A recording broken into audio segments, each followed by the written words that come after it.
Welcome back to MKE Gadgets.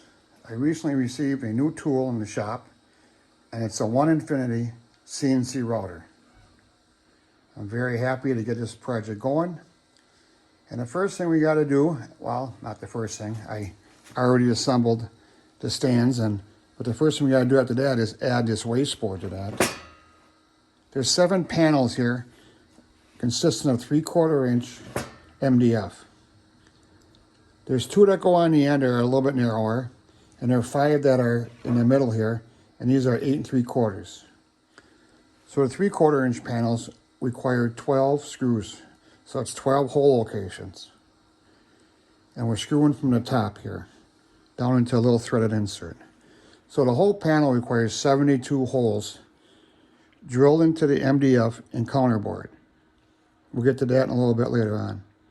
So that means you have to lay out all these holes. So today's project is laying out 72 holes. You can do it the hard way, or you can do it my way, which I think is the easier way.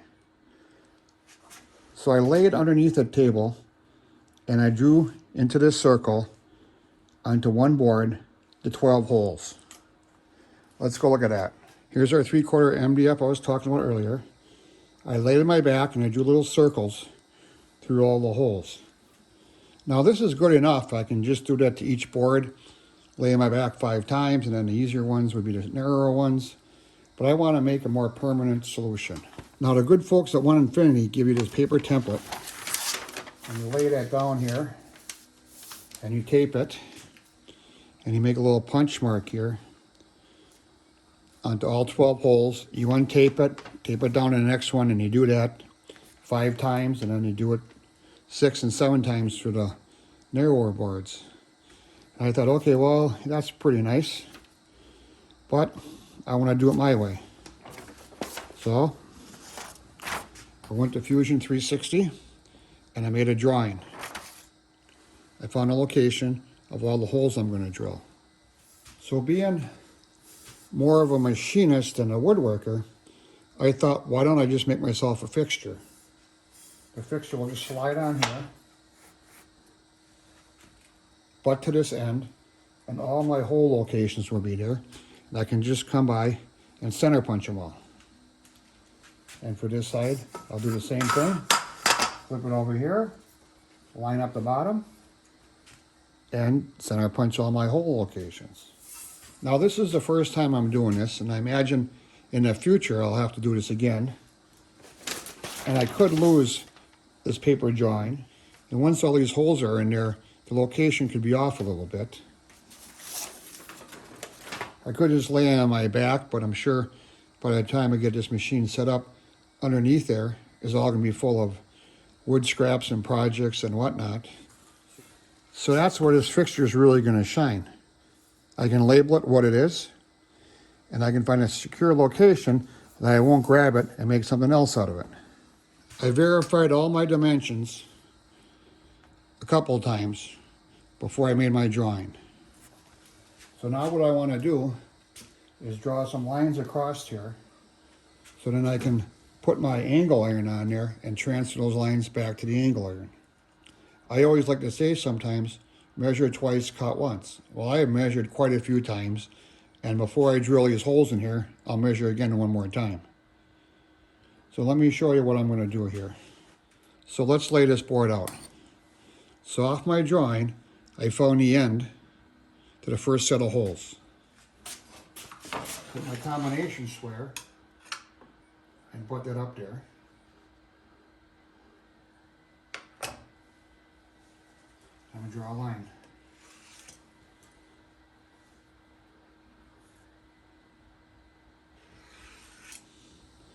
I have my caliper set up, locked down for the next dimension.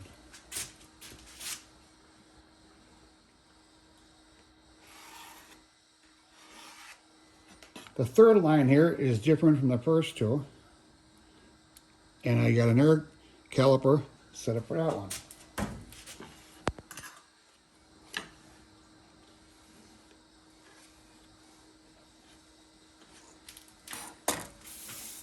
The fourth line, I use a caliper that's set up for the second line.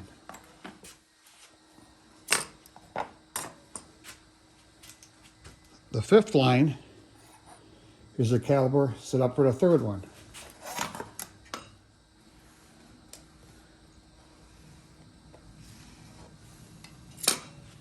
The sixth line, I'm using the caliper that's set up for the second line and the fourth line.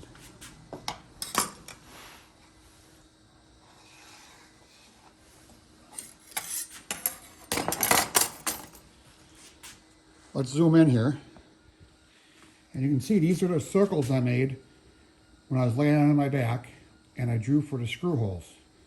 And they line up and intersect with the lines I made.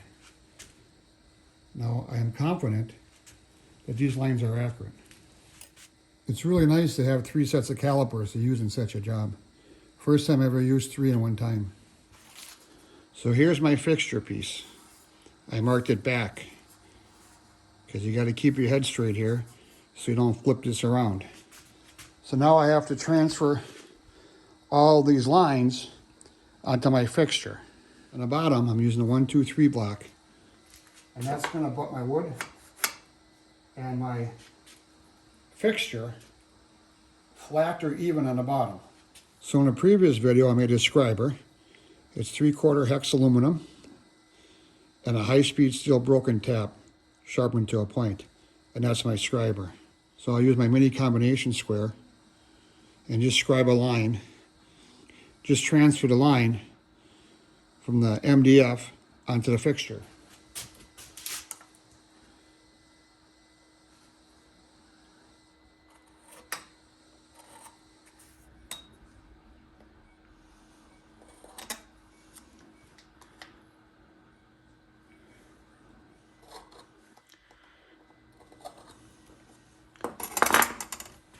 So before I move this to the other side, I'm taking out their template and just double checking, kind of like a sanity check.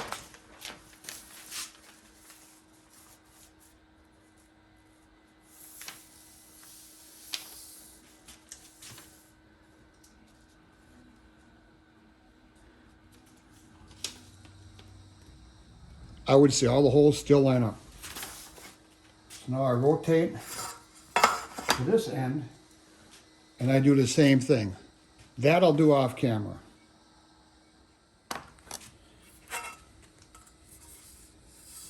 So if the scribe line, that hole location, is off of this edge, because this edge is what's going to tuck onto the board. I measure the distance from this edge down to that corner, and it's 1 inch, 444 thousandths. The distance from this face to where I want my hole location on top is 680 thousandths. I subtract those two numbers and I get 584 thousandths. Hope I didn't lose anybody yet. I lock this down here. Now I take my combination square and I set that. So now all I gotta do is come here and scribe a line. I don't know if you can see that there.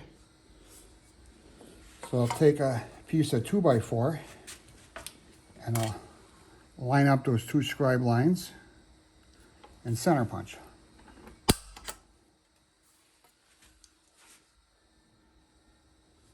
Now before I drill this, I'm going to do a test piece just to make sure, because I got a lot of numbers going on in my head and I'm transferring one number to another number back to another number.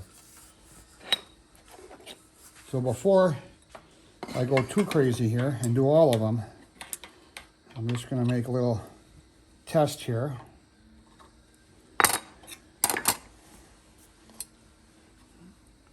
Center punch it.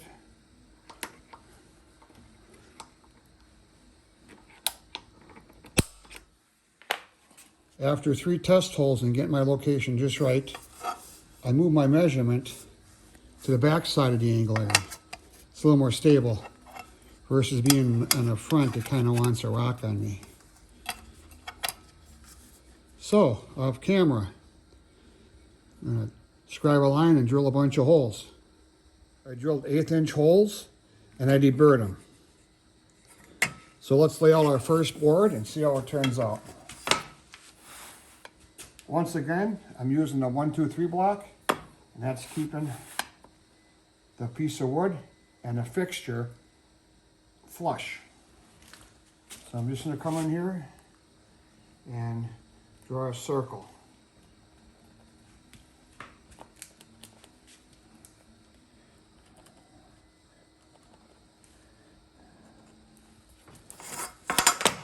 Flip the fixture over.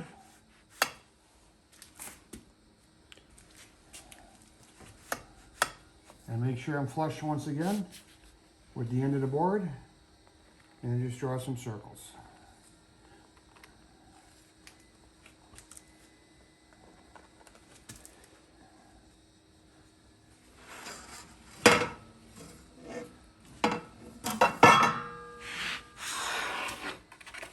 And then I marked the back of the board with a B. B for back. Off to the drill press. I have a 5/8 Forstner bit, and I'm going to drill 3/8 deep. I have my fence here, so that should keep all my holes in the same plane.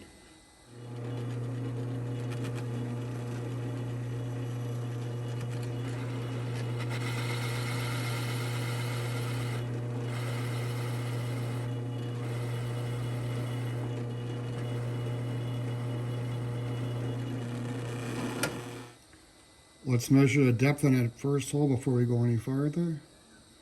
And I'm looking for 375. 377. I'm off by 2 thou. I think that will work because there's no way I could adjust it to get any closer without making it way far off.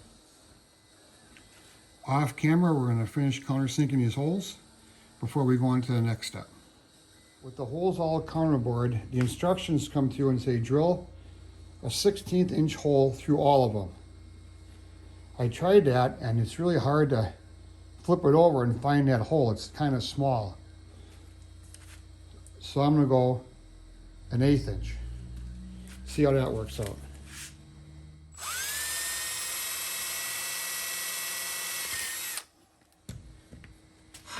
So what you got to do is take that hole and drill it a 1/4 inch back that way. Well, it's a lot easier to see the 1/8 inch hole than a 1/16 hole. So I'll finish all 11 holes here and we'll come back and do the 1/4 inch hole. So with all my 1/8 inch holes all the way through, we flip it over, and when that pops out right there, we're going to do a 1/4 inch hole, and that's the through hole for the bolt.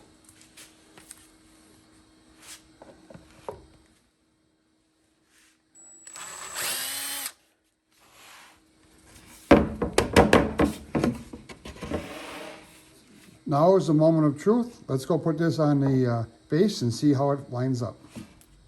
So this is a supplied screw. It's a button head cap screw with a washer.